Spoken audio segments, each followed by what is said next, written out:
Okay, there were two examples that we didn't finish today on the review time. I wanted to do a little video to show you the examples worked out. The first thing was, I believe it was number 29.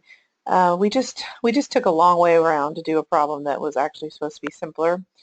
So the problem was r equals 5 cosine theta, and we were supposed to convert to a rectangular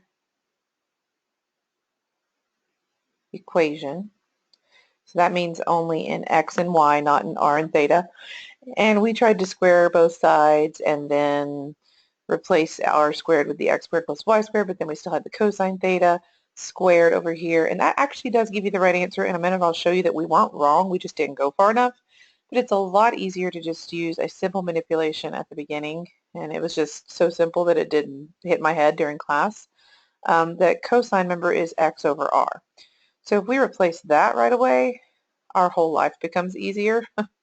So cosine theta is being substituted as the ratio x over r. So now we have r equals 5x over r. If you multiply both sides by r, now you have r squared equals 5x, and r squared is x squared plus y squared equals 5x, which is one of the solutions they put in the answer key for the review. Now, what we did in class, remember, was we squared both sides to begin with and got this. And then we said, well, cosine squared theta is x squared over r squared. So yeah, we could still go that route. And we could turn this into an x squared plus y squared. So I'm just showing you that what we did in class wasn't wrong, it was just longer. So this is x squared plus y squared. This is 25. Now we have an x squared over r squared turns into x squared plus y squared. We said you'd multiply the extra x squared plus y squared to the other side. So that would be squared over here, and this would be 25x squared. Well, notice the difference between this and the black answer that I have over here is just we need to take the square root of both sides. So if you take the square root of both sides, that would just now be one of those, and this would be 5x. So we just went the long way around, and it was much easier just to substitute the trig part first. So just to give you another example, just make sure we drive this home. What if I had, let's say we have another one, that we have r equals 4 sine theta. Okay, so something different. Sine theta, remember, is y over r. So if we have r equals 4 times y over r, still again, this would be r equals 4y over r. Multiply both sides by r, you get r squared equals 4y, but r squared is x squared plus y squared. Now, if you noticed, I'm going to talk about the one we just did again. On the answer key, there was another version of how to write the answer.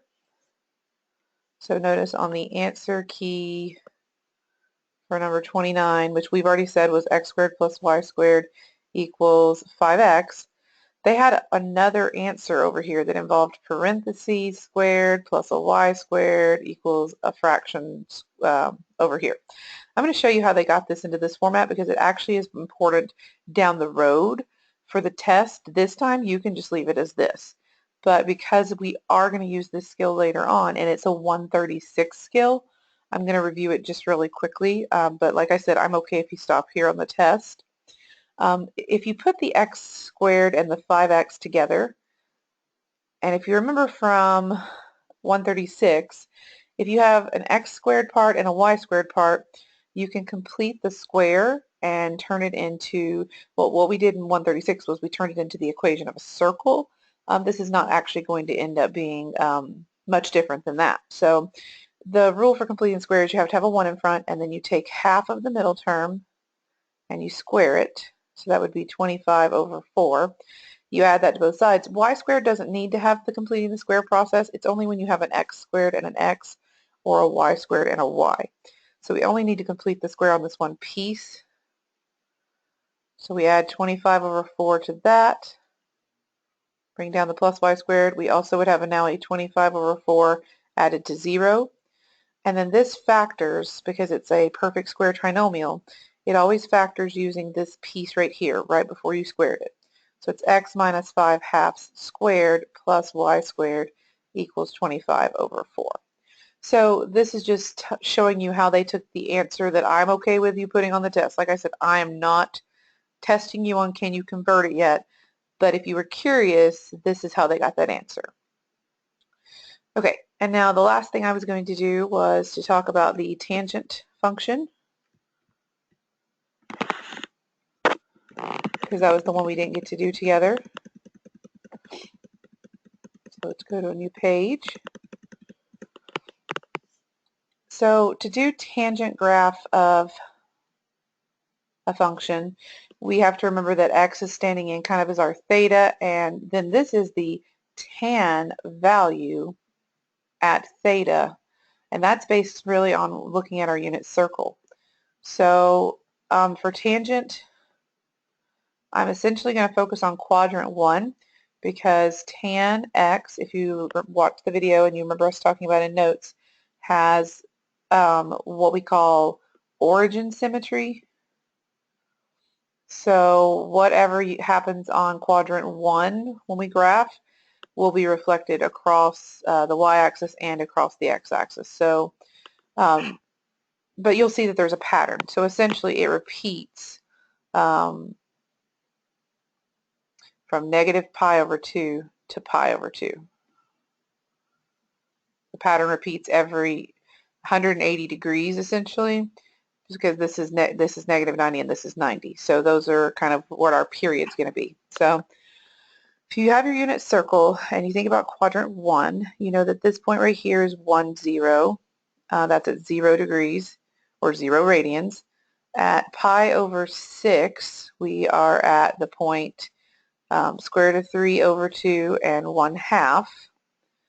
At pi over 4, don't have a lot of room, we have square root of 2 over 2 and square root of 2 over 2. And at pi over 3, we have the point 1/2 comma square root of 3 over 2, and we have 0, 1 up here at pi over 2. Now, if you actually think about what tangent would look like if you did a chart, so if we use the thetas, because remember that's what x is standing in for, 0, pi over 6, pi over 4, pi over 3, and pi over 2, notice what happens. So when you do tangent, you have to do tan is, remember, y over x, where y is the opposite value and x is the adjacent value. But in our ordered pair, that just means the y value is the sine, the x value is the cosine. So we're really just doing sine divided by cosine. So for this first one, this is 0 over 1 because it's sine over cosine. So that's just 0. For the second one, it would be 1/2 over square root of 3 over 2. Multiply both top and bottom by 2, you get 1 over the square root of 3. Or you could rationalize that and get square root of 3 over 3. And we can use that to get a point with our calculator. The next one would be square root of 2 over 2 over square root of 2 over 2, because that's y over x, and that's just 1. And then when we get to pi over 3, we would have square root of 3 over 2 over 1/2, which would just be square root of 3.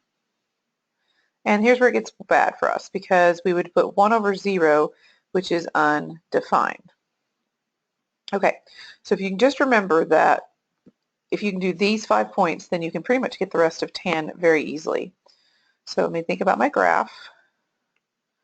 Usually we have to think about where we're going to place our marks on our x-axis. I'm actually going to place 0 is at the origin, obviously. Pi over 6 would be, I'm going to let it be halfway between these two. So I'm going to put pi over 4 and I'm going to put pi over 2.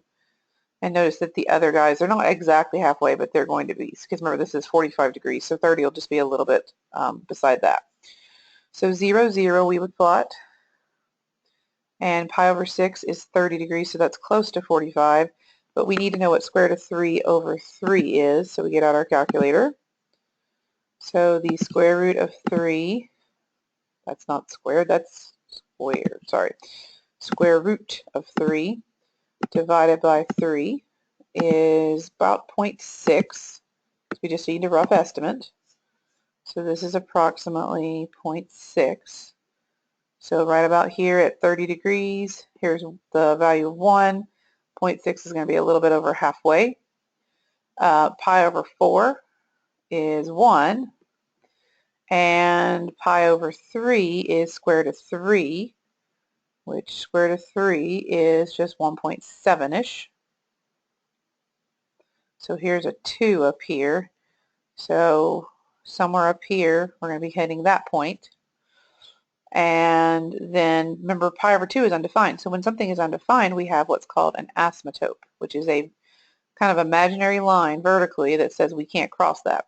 So tangent kind of goes, this is not the best graph I can do, I don't have graph paper, but kind of goes up towards this and approaches that asymptote. Now here's negative pi over 2 over here. Because tangent has origin symmetry, it does the exact same thing except it goes over the y-axis and over the x-axis. So you actually get the same kind of graph down here. Okay. So then how would you graph more than this? Because what if we ask you to graph it between negative 2 pi to 2 pi? Well, just remember that every 180 degrees you have a picture that's going to be repeated. So if you add 180 to 90 degrees, you're at 3 pi over 2. So that'll be the next time you get a dashed line. And here it would be negative 3 pi over 2, because that would add 180 degrees this way. So you know your graph's going to be repeated in those scenarios. And then because 3 pi over 2 is only 90 away from 2 pi. So you're not going to have an asymptote here, but you're going to have, on this side, you're going to have that downward piece. You can see how that's repeated every time. But over here, at negative 2 pi, you'll have the upward piece. So if you're just going from negative 2 pi to 2 pi, you're going to have 3 of those repeating patterns and just a piece each on each end. So that is how we graph tangent theta. And that is the end of this video. So don't forget, tomorrow night I'll be doing this session. I'm going to send you guys a link soon that'll have the code that you need to get onto that virtual session.